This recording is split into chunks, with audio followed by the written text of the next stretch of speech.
Hello viewers, myself MD Tamim. In this video, I'll show you how to create gradient on text layer in Adobe Photoshop. So let's begin the video.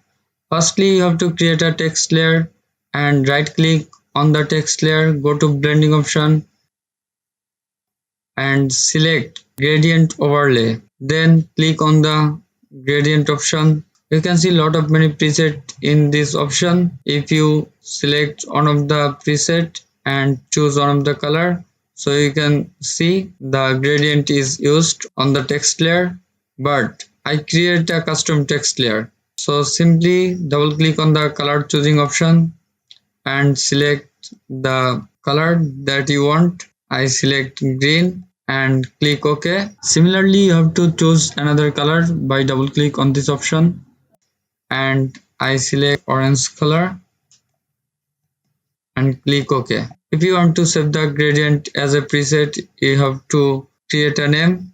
In this option, I select my choice and click on new and click OK.